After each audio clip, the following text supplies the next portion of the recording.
नमस्कार, स्वागत है आप सभी का प्रदेश के नंबर 1 डिबेट शो 5 के प्रहार में। मैं हूं आपके साथ हेमंत कुमार। आज का मुद्दा है पेपर लीक पर बवाल, आरपीएससी पर सवाल। ऐसा इसलिए क्योंकि आरपीएससी को लेकर के सियासी बयानबाजी तेज हो गई है। बीजेपी के नेता और मंत्री डॉक्टर किरोड़ीलाल मीणा ने कहा कि आरपीएससी भंग नहीं कर सकते हैं लेकिन रीस्ट्रक्चर कर सकते हैं। वहीं सचिन पायलट ने कहा कि सरकार इस मामले में सही कदम उठाए। मंगलवार को एसआई भर्ती परीक्षा 2021 पेपर लीक मामले में सुनवाई करते हुए आरपीएससी की कार्यप्रणाली पर हाईकोर्ट ने कड़ी टिप्पणी की। अदालत ने वीडियो कॉन्फ्रेंसिंग से जुड़े आयोग के चेयरमैन को कहा कि आयोग के सदस्य पेपर लीक में शामिल रहे और एक सदस्य तो 2 भर्ती परीक्षाओं के पेपर लीक में शामिल रहे, इसके बावजूद भी आयोग ने चुप्पी साधे रखी। अदालत ने कहा कि यह संवैधानिक आयोग है या गूंगी बहरी कोई संस्था है। कई पेपर लीक को लेकर आरपीएससी पर सवाल उठते रहे। आज करेंगे प्रदेश की सबसे बड़ी चर्चा इसी मुद्दे पर, लेकिन पहले देखिए ये रिपोर्ट।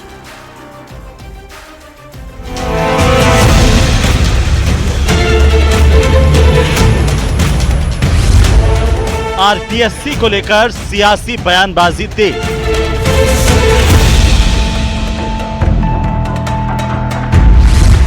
डॉक्टर किरोड़ीलाल बोले, आरपीएससी भंग नहीं लेकिन रीस्ट्रक्चर कर सकते हैं। आप जानते थे उसको भंग तो नहीं कर सकते। एक बार पायलट साहब ने बात उठाई थी उसको भंग किया जाए, लेकिन उसकी रीस्ट्रक्चरिंग हो सकती है। सचिन पायलट की मांग, आरपीएससी पर सही कदम उठाएं सरकार। तो सरकार को मुझे लगता है बिना समय जाहिर करे इमीडिएटली इसमें मूल चूक परिवर्तन करना पड़ेगा और करना चाहिए।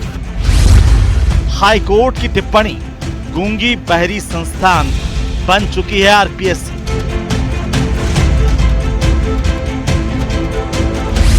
पेपर लीक को लेकर सवालों के घेरे में है आरपीएससी। पेपर लीक पर बवाल, आरपीएससी पर सवाल।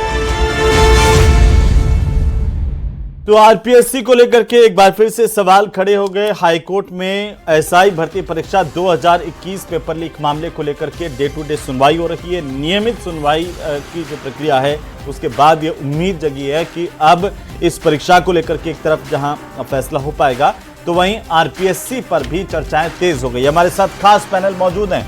प्रदेश की सबसे बड़ी चर्चा की शुरुआत करें उससे पहले मेहमानों से परिचय करवा दो। पंकज मीणा भारतीय जनता पार्टी के प्रवक्ता हमारे साथ हैं, सीबी यादव हमारे साथ हैं, कांग्रेस पार्टी के प्रवक्ता आशुतोष रावत हमारे साथ हैं वरिष्ठ पत्रकार के तौर पर, और पीके दशोरा साहब हैं, पूर्व सदस्य रहे आरपीएससी के। आप सभी का बहुत स्वागत है। दशोरा साहब, आपसे ही शुरुआत आज, क्योंकि आरपीएससी को लेकर के अब चर्चा है। डॉक्टर किरोड़ीलाल मीणा ने कहा कि आरपीएससी भंग तो नहीं कर सकते लेकिन रीस्ट्रक्चर कर सकते हैं, और इससे पहले सचिन पायलट ने कहा कि जो सरकार ने आरपीएससी को भंग करने की बात कही थी उस पर काम होना चाहिए। कोर्ट ने भी कह दिया कि यह आरपीएससी कैसी है जिसके 2-2 सदस्य पकड़े गए पेपर लीक में और कोई केस दर्ज नहीं करवाया। क्या ऐसा होना चाहिए था? इसमें देरी हुई, लापरवाही हुई? दशोरा साहब नमस्कार जी। मैं कहना चाहूंगा कि आरपीएससी को लेकर के भारतीय संविधान में बहुत ही स्पष्ट निर्देश दे रखे हैं, और वो निर्देश है कदाचार के आरोप के अंदर आरपीएससी के सदस्यों पर कार्रवाई की जानी चाहिए और की जा सकती है। और जब तक कदाचार के आरोप पर कार्रवाई करने की प्रक्रिया हो उनको निलंबित किया जा सकता है, और निलंबित करने के साथ वे आरपीएससी की रेगुलर वर्किंग के अंदर सक्रिय नहीं रह सकते। उनके आरपीएससी के रेगुलर वर्क के लिए ये राज्य सरकार के प्रेरोगेटिव के अंदर है, उनके विवेकाधिकार में है कि कितने सदस्य आरपीएससी में रहेंगे।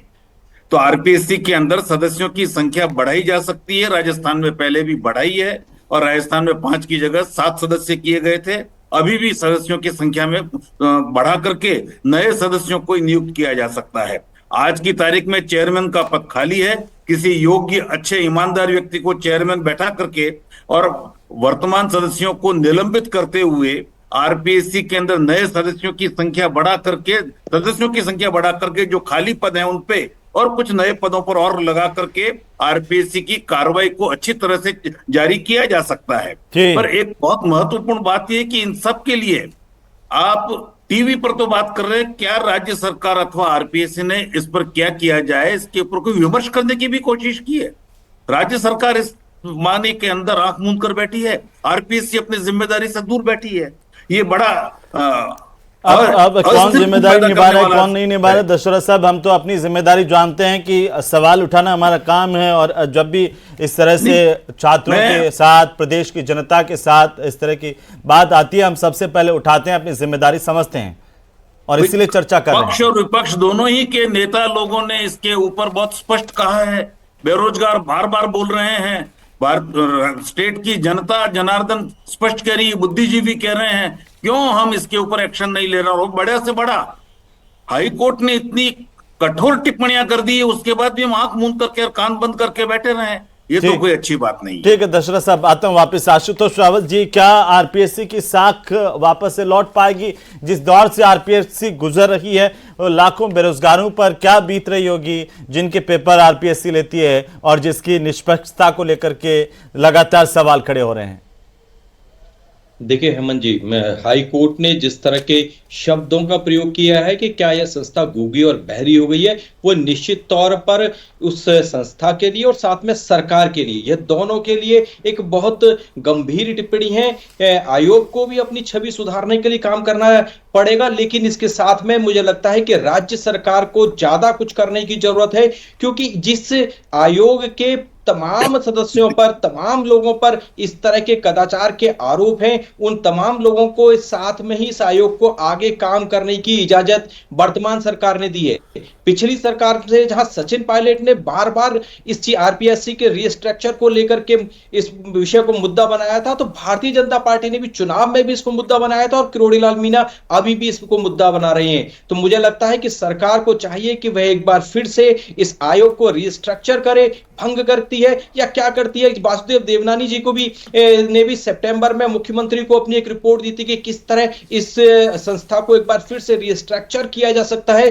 तो मुझे लगता है कि सरकार को चाहिए कि वह नौजवानों, बेरोजगारों के हितों का ध्यान रखते हुए कुछ सख्त कदम उठाए, एक बार इस आयोग को पुनः रिस्ट्रक्चर करे और जनता को और साथ में युवाओं को यह भरोसा दिलाए कि यह हम सरकार में बैठे हुए लोग युवाओं के लिए और जनता की हित के लिए काम करने के लिए जी। शिव यादव जी, आप सरकार में थे तो शायद नियुक्तियां थी, तमाम चीजें थी, विपक्ष में आए तब आप आरपीएससी को लेकर के बात करने लगे, लेकिन सरकार में होते हुए कोई ऐसा बड़ा कदम नहीं उठाया जिससे आरपीएससी की निष्पक्षता, उसकी विश्वसनीयता और ज्यादा बढ़ पाती। अब तो हाल यह है कि कोर्ट भी इसे लेकर के टिप्पणी करके कह रहा है कि कैसी संस्था है, क्या ये गूंगी बहरी संस्था है? यादव साहब, कौन जिम्मेदार है? हेमंत जी, जब समस्या आती है तब समाधान की तरफ देखा जाता है, तब उसके रास्ते तलाशे जाते हैं। सरकार को 1 साल हो गया, अब हमारी सरकार को दोष देते हुए सरकार आगे नहीं बढ़ सकती, सरकार की जिम्मेदारी है। दूसरी चीज हेमंत जी, ये बात भी समझनी पड़ेगी कि यहाँ सरकार आरोप लगा रही है। संविधान के अनुच्छेद 164 में कलेक्टिवली रिस्पॉन्सिबिलिटी का प्रिंसिपल है। कोई मंत्री अपना व्यक्तिगत बयान नहीं है ये किरोड़ी जी का। मंत्री का बोलने का मतलब है कि सरकार बोल रही है, तो सरकार बोल रही है कि आरपीएससी को भंग करे, आरपीएससी का पुनर्गठन करे। ठीक बात की, कलेक्टिव रिस्पॉन्सिबिलिटी, भर्ती प्रक्रिया पूरी लीक है, सरकार बोल रही है, ये विपक्ष नहीं बोल रहा, और हाईकोर्ट बोल रहा है। मतलब हमारी तो जिम्मेदारी बनती है कि हम वाचडॉग का काम करें, हमारा तो काम है, लेकिन खुद तो यही आपकी सरकार में उप मुख्यमंत्री रहते हुए, सरकार का हिस्सा रहते हुए सचिन पायलट बोल रहे थे, तब सरकार क्यों नहीं बोल रही थी और तब सरकार ने इस पर कोई कदम क्यों नहीं उठाया? ये सवाल आपसे पूछा जाएगा शिव यादव। हाँ, तो हमारे जो आप कह रहे हो, उप मुख्यमंत्री रहते हुए सवाल नहीं उठाया, ये क्यों नहीं उठाया? कितनी बार उन्होंने बयान दिया? मंत्री होना, मैं आपको वही कह रहा हूं, मैं आपसे कब की बात है, मंत्री पद एक के बाद एक पेपर लीक हुए, तब भी सचिन पायलट ने उसके बाद भी कहा उन्होंने। मैं तकनीकी बात करूंगा जी, मैं तकनीकी बात करूंगा। ये टेन्यूर के एंडिंग का पीरियड था जब लगभग आपके लगभग हम आ गए थे, उप मुख्यमंत्री रह चुके, आपकी सरकार का हिस्सा रह चुके, या अंतिम दिनों में भी मान लीजिए आप ही की पार्टी के एक विधायक, वरिष्ठ नेता जो आपकी पार्टी के पूर्व प्रदेशाध्यक्ष रह चुके हैं, पूर्व मंत्री, कैबिनेट सेंटर में भी मंत्री रह चुके हैं, अगर वो ये कहें कि आरपीएससी को सुदृढ़ करना चाहिए, आरपीएससी को ढंग से रिस्ट्रक्चर करना चाहिए, बेईमानों को वहां पर नियुक्त करना रोकना चाहिए, तब आपने उनकी बातों को नहीं सुना? कैसे अब कौन, अभी मान लीजिए कि हम अनुच्छेद 315 और 317 की बात जो दसोरा जी कर रहे हैं, उनमें मान लो हम सुधार की बात करें और पार्लियामेंट में आएगा, ये यहाँ का मैटर नहीं है, तब कांग्रेस पार्टी सरकार के साथ नहीं हो तो बात हो, आगे तो बढ़े, हम साथ है ना, इनको कॉन्स्टिट्यूशनल अमेंडमेंट करना है तो साथ है। नियुक्तियों की बात है तो नियुक्तियों के भीतर संविधान की जरूरत नहीं है, आप ऐसी कमेटी बनाइए ना जहां सदस्यों की योग्यता का परीक्षण हो। आप देखिए, योग्यता का परीक्षण करने वाली एजेंसी की योग्यता के सदस्यों की योग्यता का मापदंड का कोई क्राइटेरिया नहीं है, तो ऐसी कमेटी बनाइए ना, कौन रोकता है सरकार को, जिसमें विपक्ष भी हो, जिसमें सीजीआई भी हो, जुडिशरी भी हो, जिसमें सिविल सोसाइटी भी हो, जिसमें बहुत ऑनेस्ट और इंटीग्रेटेड लोग भी हो, ऐसी कमेटी एक रिकमेंड करे। अब फिर सरकार अपने सदस्यों को नियुक्त करके कहेगी कि ये बड़े ईमानदार लोग हैं, ये तो बड़े अच्छे लोग हैं। तो देखिए, सरकारें कभी भी अच्छे लोगों की नियुक्ति नहीं कर सकती, इसके लिए एक मैकेनिज्म बनाना पड़ेगा, और अगर वो अच्छे हो भी जाए तो भी उन पे विश्वास नहीं किया जा सकता, इसलिए मैकेनिज्म डेवलप करने में कौन रोक रहा है? ये तो आपका काम है। ऐसा है कि भर्ती परीक्षा के लिए इतना सब कुछ हो गया, कौन करेगा? उसको दोबारा से करवाने में कौन रोक रहा था? और ईओ और आरओ की भर्ती कैसे रोक दी, कर दी रद्द? नहीं, अगर ईओ आरओ की भर्ती तो आपने जब पूरा साफ हो गया कि सब इंस्पेक्टर भर्ती का पेपर लीक हो गया था, आप ही के समय में हो गया था, ये साफ हो गया, तो फिर क्यों उसको रद्द नहीं किया आपने?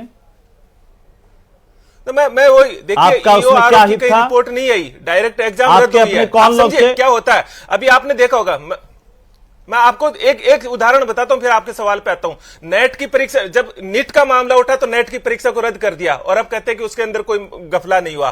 पेपर लीक रुके नहीं है, पेपर लीक अभी भी क्या कंटिन्यू चल रहे हैं। आपने भी तो कहा था कि सब इंस्पेक्टर भर्ती में कोई गफला नहीं हुआ, और 1.5 महीने पहले पेपर बाहर चला गया। नहीं, हमने उस समय भी जांच करवाई थी। आपने कहा था या नहीं कहा था? आपके प्रदेश अध्यक्ष का बयान था कि नहीं था कि कोई कहे कि पेपर लीक हो गया जेल में डाल दो, ये था कि नहीं था? तो जेल में डाल दो, तो जेल में डाले भी थे हमने। क्या डाले? मोटे जो उस समय कार्रवाई डाले उसी समय, अब मान लीजिए जेल में भी डाल के आपने किया क्या? वो सारे बेल पे छूट गए, वो सारे आगे जानती है। अगर आप डालते, अगर आप सही फैसला लेते तो ये हाल नहीं होते पार्टी के। हेमंत जी, अब तो डाल दिया क्या? आप बताइए, अब सही हो गया क्या? अरे नहीं हुआ तो फिर हमने बड़े बड़े मगरमच्छ बाकी है, देख रही है ना, बड़ा बड़ा मगरमच्छ रामूराय जी तक। पंकज मीणा जी, सीधा सवाल है, पंकज मीणा जी सीधा सवाल है। विपक्ष में रहो तो तमाम बातें याद आती है, सरकार में आते सब भूल जाते हैं। सरकार में सिर्फ कुर्सी याद रहती है, ये बात ठीक है? अब आरपीएससी का कोई रिस्ट्रक्चर नहीं, आरपीएससी भंग की मांग नहीं, भ्रष्टाचार को खत्म करने की मगरमच्छ का आराम फरमा रहे हैं, कोई मतलब नहीं है। अब मछलियां पकड़ ली, उन्हीं को मगरमच्छ साबित कर दो सर। पंकज जी बोलिए। हेमंत, मुद्दा यह है कि हमारे यहाँ आरपीएससी जैसी जो संस्था है, उसका पिछले 5 साल में कांग्रेस के 18 से 23 के टेन्योर के अंदर किस प्रकार से दुर्गति हुई, किस प्रकार से उसके साख पे बट्टा लगा, और किस प्रकार से आरपीएससी के जो मालिक बने बैठे लोग थे उन्होंने जी भर के लूटा, और जो लूटा उसको अपने आकाओं को भी इन्होंने सपोर्ट करने का काम किया। ये हमने देखा, डीपी जारोली, रामूराम रायका होकर, ये तमाम नाम वो थे जो बड़े बड़े मगरमच्छ थे, बड़े बड़े हाथी थे, जिन्होंने जी भर के लूटा संस्थाओं को, और लूट के उनको बड़े लोगों के द्वारा संरक्षण भी मिला। और ये हमने जब सरकार में आए तो हमारा प्राथमिकता पे मुद्दा ये था कि राजस्थान के जो युवा हैं उनको ट्रांसपेरेंसी के साथ में और भर्ती का पर्याप्त अवसर मिले, ये हमारा मुद्दा था, और वो हमने पिछले 1 साल में करके दिखाया। अभी आप देखिए हमारा जो कर्मचारी चयन आए हुए, आरपीएससी को भंग करने वाला मुद्दा किसका था? रिस्ट्रक्चर करके, हाँ, रिस्ट्रक्चर वाला मुद्दा किसका था? मैं आपके पूर्व प्रदेशाध्यक्ष का बयान है कि अगर हम सत्ता में आए तो इस आरपीएससी को भंग कर देंगे। देखिए हेमंत, मुद्दा यह है कि राजस्थान के युवाओं को रोजगार मिले, आरपीएससी के द्वारा जो एग्जाम हो वो ट्रांसपेरेंसी के साथ हो, जिसके अंदर कोई पेपर लीक नहीं हो, कोई भ्रष्टाचार नहीं हो, और राजस्थान की जो छवि 18 से 23 के दौरान पूरे देश में खराब हो गई पेपर लीक के नाम पे, ये छवि सुधरे। आप याद करिए, भंग होनी चाहिए, मगरमच्छ जेल में जाने चाहिए थे। आप याद करिए, हाँ हेमंत में देखिए जेल में जाने वाले लोग जाएंगे, अभी तो रामूराम रायका जैसे लोग ही गए, आरपीएससी मेंबर ही गए, पर मैं आपको याद दिलाऊं, आरपीएससी का गहलोत सरकार जी 1 साल में संजय श्रोत्रिय से पूछताछ की, क्या हाईकोर्ट को क्यों कहना पड़ा कि क्या ये आरपीएससी अब गूंगी बहरी संस्था है, जिनके 2 मेंबर जो जेल में हैं, उसके बावजूद आरपीएससी की तरफ से कोई केस एफआईआर दर्ज नहीं करवाई गई? इसकी रिस्पॉन्सिबिलिटी, इसकी जिम्मेदारी तो आप ही की होगी ना सर। बिल्कुल, देखिए जिम्मेदारी मतलब ऐसा अभी ये सब प्रोसेस के अंदर है और जो चीज हाईकोर्ट में है उस पर टिप्पणी करने के लिए मैं अधिकृत भी नहीं हूं। परंतु हेमंत, मैं आपको एक चीज बताना चाहूंगा, मैं एक बार फिर आपको दोहरा रहा हूं कि जो मगरमच्छ हैं, जो इन सब के कॉन्स्पिरेसी के पीछे थे, वो सब जेल में जाएंगे। अभी तो आरपीसी मेंबर तक आने वाले समय में इससे ऊपर के लोगों के ऊपर भी आ जाए। परंतु जो मैं एक बार हेमंत मैं बात पूरी कर लूं। देखिए, हमने जो पिछले 1 साल में किया वो मैं आपको बताना चाहूंगा। कर्मचारी चयन आयोग के माध्यम से हमने पूरे 1 साल का हमने कैलेंडर जारी किया और अभी तक ये कह तो रहे सीबी यादव जी अपनी तसल्ली के लिए है कि कह सकते हैं कि बहुत सारे पेपर लीक हो गए, बहुत सारा ये हो गया। अभी तक पिछले 1 साल में एक गड़बड़ नहीं हुई, सिंगल चींटी के बराबर गड़बड़ नहीं है, ना तो स्टाफ सिलेक्शन में और ना ही आरपीएससी के अंदर, जबकि हम कई सारे एग्जाम करा चुके हैं। ये हमारी जो हमारा मेन मुद्दा था, ये ट्रांसपेरेंसी, भ्रष्टाचार रहित, ये हमने करने का मुख्य मुद्दा था और वो हमने 1 साल में करके दिखाया। और जहां तक बात है कांग्रेस राज के अंदर जो 19 पेपर लीक हुए और उस पेपर लीक के जो आरोपी थे, देखिए मैं उसके बारे में बहुत स्पष्ट बताना चाहता हूँ। इनकी तो कांग्रेस का जो इकोसिस्टम है वो पूरा है ही भ्रष्टाचार से लंबित। अरे वो तो आप पे आरोप लगा रहे हैं कि आप 1 साल तक क्या कर रहे हैं, आप झूठ बोल रहे हैं, आप जनता को गुमराह कर रहे हैं, वो तो आप पर आरोप लगा रहे हैं। सीबी यादव अभी आप ही के सामने पंकज मीना जी आरोप लगा रहे थे। हेमंत जी, नहीं, ये आरोप लगाने के लिए आरोप लगा सकते हैं। मैं हिम्मत बहुत स्पष्ट करना चाहता हूं, कांग्रेस अपनी नीति बताए। ये क्या आज इनकी नीति क्या है? क्या आरपीएससी भंग होनी चाहिए? अगर होनी चाहिए तो इन्होंने अपने 5 साल के अंदर क्या करके दिखाया? भाई साहब, क्या आरपीएससी के खत्म होना चाहिए? राज में भ्रष्टाचार पैदा हुआ, पेपर लीक हुआ, इसीलिए ये सत्ता से बाहर हो गए। आप इस बात को समझिए पंकज मीना साहब, ये सत्ता सिर्फ 5 साल की जनता देती है। हेमंत, मैं फिर बताना चाहता हूं, इन्होंने अंतिम क्षण तक ये कोशिश, इन्होंने कुछ नहीं किया। आपने पिछले 1 साल में आरपीएससी की सुदृढ़ता को लेकर के, उसकी निष्पक्षता को लेकर के क्या किया, ये बताइए जरा। अभी दशोरा साहब कह रहे थे कि एक आरपीएससी का जो है वो पूर्णकालिक अध्यक्ष नहीं दे पाए सर, आप चेयरमैन नहीं दे पाए, खाली पड़ी है सीटें। साफ बताना चाहता हूं, अभी बहुत जल्दी आपको आरपीएससी के अध्यक्ष जो मेंबर्स है वो देखने को मिलेंगे, बहुत जल्दी मिलेंगे। और मैं साथ में एक चीज और बताना चाहता हूं, कांग्रेस राज में किस प्रकार से आरपीएससी का सत्यानाश करने का काम किया, इसका उदाहरण है कि इनके द्वारा बनाए गए, अंतिम समय में बनाए गए आरपीएससी के मेंबर, जिसके बारे में अशोक गहलोत साहब 10 दिन बाद ही बोलते हैं। तो आप सरकार में आते ही बना देते ना, क्यों खाली पड़ी हुई है? सीएम और अच्छे लोगों को बनाइए, पढ़े लिखे लोगों को, अच्छे लोगों को, ईमानदार लोगों को बनाइए। मुख्यमंत्री स्वयं अगर पॉलिटिकल नियुक्तियां ऐसे ही होंगी, ये भ्रष्टाचार की जननी कांग्रेस, आपके राज्य के भ्रष्टाचार को ठीक करने में लगे हुए हैं 1 साल से, इसके अंदर सेट करते हैं, सीबी यादव संस्थाओं को लूटने के लिए भेजते हैं। हेमंत जी, मैं एक बात, जी हेमंत जी, हाँ हेमंत जी, मैं एक चीज को जरूर करेक्ट करना चाहूंगा। ये आरोप, हम तो विपक्ष के नाते हमारी तो जिम्मेदारी और धर्म बनता है, लेकिन ये आरोप सरकार लगा रही है। ध्यान दीजिए, ये सरकार का मंत्री का मतलब है सरकार द्वारा आरोप लगाना। ये छोटी बात नहीं है। सरकार खुद आरोप लगा रही है कि आरपीएससी गलत है, एसआई का पेपर में जो चीजें हो रही है वो गलत हो रही है। मेरी फोन टेपिंग करवाई जा रही है, जब मैं ये मुद्दे उठा रहा हूं। 7 करोड़ की बजरी जो है प्रतिदिन हो रही है, सरकार आरोप लगा रही है। हम विपक्ष के नाते आरोप लगाए, वो अलग बात है। विकास बेदोरी, डे टू डे सुनवाई चल रही है, कोर्ट नियमित सुनवाई कर रहा है सब इंस्पेक्टर भर्ती परीक्षा रद्द करने को लेकर के, और आरपीएससी पर गंभीर सवाल। आरपीएससी की एक के बाद एक परीक्षाओं के पेपर लीक, सबसे बड़ी चुनौती छात्रों के सामने यही है कि जो पेपर देने जा रहे हैं उसकी निष्पक्षता को ही लेकर के जब सवाल खड़े होते हैं, क्या चाहते हैं आप आरपीएससी को लेकर के? अभी कल ही कोर्ट ने एक गंभीर टिप्पणी आरपीएससी पर की। जी सर, इससे बड़ी बात क्या होगी? कल माननीय न्यायालय ने कहा कि आरपीएससी संवैधानिक संस्था है या एक गूंगी बहरी संस्था है। सब इंस्पेक्टर भर्ती परीक्षा 2021 में सर लगभग 11 से अधिक एफआईआर हो गई। बाबूलाल कटारा, रामूराम रायका को गिरफ्तार कर लिया गया। उनके टॉपर बेटे और बेटी को, जो 5वीं और 40वीं रैंक के साथ सेलेक्ट हुए, उन लोगों को गिरफ्तार कर लिया गया। लेकिन बड़ी विडंबना का विषय है, बड़े दुर्भाग्य का विषय है कि आरपीएससी की तरफ से किसी भी प्रकार की कोई एफआईआर सब इंस्पेक्टर भर्ती परीक्षा के मामले में दर्ज नहीं की गई। सर, लगातार इस मामले में सुनवाई चल रही है। मैंने तो सिर्फ एक चीज देखी है कि सरकार की मंशा बिल्कुल साफ नहीं है कि इस भर्ती परीक्षा को रद्द करेंगे। पहले विधि मंत्री कहते थे कि हम 1 हफ्ते में गुड न्यूज देंगे, ऐतिहासिक फैसला लेंगे। साहब मान गए आपको, मंत्री जी, भजनलाल जी, मुख्यमंत्री जी मान गए आपको कि आपने फैसला लिया है कि आपकी एजेंसी ने कहा था कि पेपर 35 दिन पहले आउट हो गया। लेकिन बड़े शर्म की बात है कि आपके ही डबल एजी कोर्ट में पैरवी कर कहते हैं कि पेपर तो सिर्फ 5 मिनट पहले लीक हुआ था। इससे बड़ी दुर्भाग्य की क्या बात होगी। सरकार की कथनी और करनी में अंतर देखिए सर। सरकार कहती है कि हम रद्द करेंगे, हम बड़े बड़े मगरमच्छों को पकड़ेंगे, आरोपियों को पकड़ेंगे। वीके सिंह जी कहते थे कि 300 थानेदार हमारी रडार पर है। आखिर वो थानेदार गए क्या? दिवाली के बाद तो कोई गिरफ्तारी नहीं हुई सब इंस्पेक्टर भर्ती परीक्षा के मामले में। इतना बड़ा प्रकरण जिसमें 11 से अधिक एफआईआर, बड़े बड़े मामले सामने आ गए। और अब इस भर्ती परीक्षा के लिए सब कमेटी ने भी कह दिया, एडवोकेट जनरल ने कह दिया, एसओजी ने कह दिया। क्या सरकार को अपनी एसओजी पर भरोसा नहीं है? क्या सरकार को एडीजी वीके सिंह जी पर भरोसा नहीं है? क्या सरकार को उन 6 मंत्रियों की कमेटी और वो एक किरोड़ीलाल मंत्री जो इस भर्ती परीक्षा के लिए विपक्ष में भी लड़ रहा था, उसका क्या हित था? लेकिन वो तो पार्टी के लिए लड़ रहा था, वो सच के लिए लड़ाई लड़ रहा था। लेकिन अगर आज वही किरोड़ीलाल ऐसा ही भर्ती पर बार बार टिप्पणी करता है, बार बार उन भर्ती परीक्षा रद्द के लिए कहते हैं, तो उन्हें वो ताज थमाने की बजाय वो कारण बताओ नोटिस थमा दिया जाता है। बड़े शर्म की बात है सर। इतना बड़ा घोटाला हो गया और सरकार के अधिवक्ता, सरकार की तरफ से डबल एजी, कुछ दिनों पहले एजी साहब जिन्होंने सहमति बता दी कि भर्ती परीक्षा को रद्द कर देना चाहिए, और आज कोर्ट को गुमराह करने का प्रयास कर रहे हैं। किसको बचाने के लिए ये पूरा खेल रचा जा रहा है? भेज दिया। ये किसको बचाने के लिए हो रहा है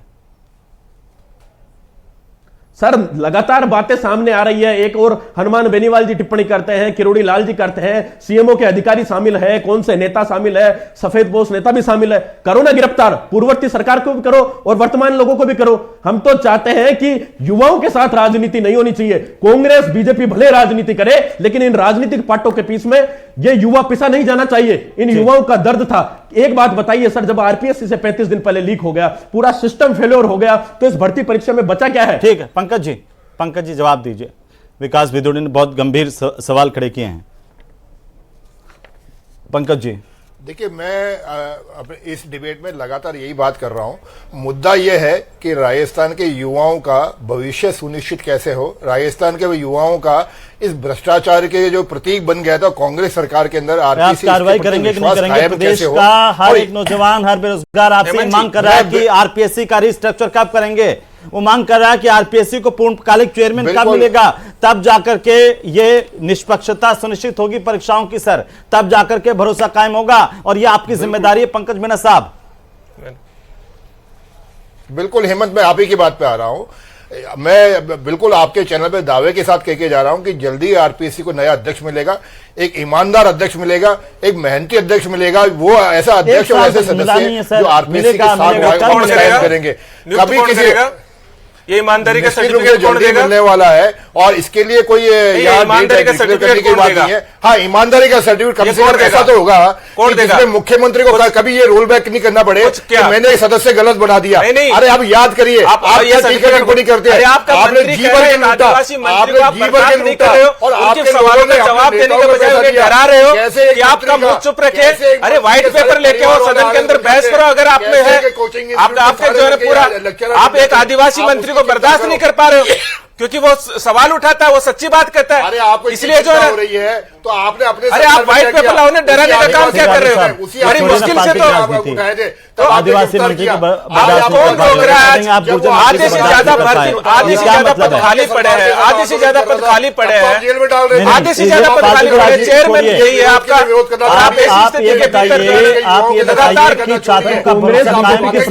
आपकी सरकार आरोप लगा रही है, आपकी सरकार आरोप लगा रही है। युवाओं की आवाज सुनिए। 17 पेपर लीक हो गए 19 में से। अब 17 पेपर लीक हो गए तो मुख्यमंत्री जी कार्रवाई तो करो ना। आपकी एजेंसी ने, वीके सिंह जी ने कह दिया कि 35 दिन पहले लीक हो गया, एसओजी ने चार्जशीट पेश कर दी। बड़े शर्म की बात हो, आपको उस चार्जशीट पर भरोसा नहीं है, आपको उन 6 मंत्रियों पर भरोसा नहीं है, किरोड़ी लाल पर भरोसा नहीं है, आपको सरकार के एडवोकेट जनरल पर भरोसा नहीं है। अगर आप मगरमच्छों की गिरफ्तारी करना चाहते हो तो पूर्ववर्ती सरकार के इन काला कारनामों पर पर्दा क्यों डाल रहे हो? कांग्रेस के छोड़े गए सांपों को भजनलाल सरकार गले में डाल के घूम रही है। करो ना भर्ती रद्द। अभी तक आरपीएससी में चार्जशीट में नाम आया, क्यों नहीं हुई गिरफ्तारी? क्यों नहीं हुई भूपेंद्र सिंह की गिरफ्तारी? क्यों नहीं हुई मंजू शर्मा की गिरफ्तारी?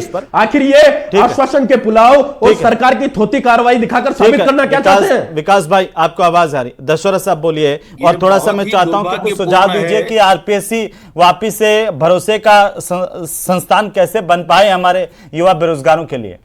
मैं ये कहना चाहूंगा कि ये बहुत ही दुर्भाग्यपूर्ण है कि एक राजनीतिक दल दूसरे राजनीतिक दल को आरोपी बना देता है और अपने काम को जस्टिफाई नहीं कर पाता है।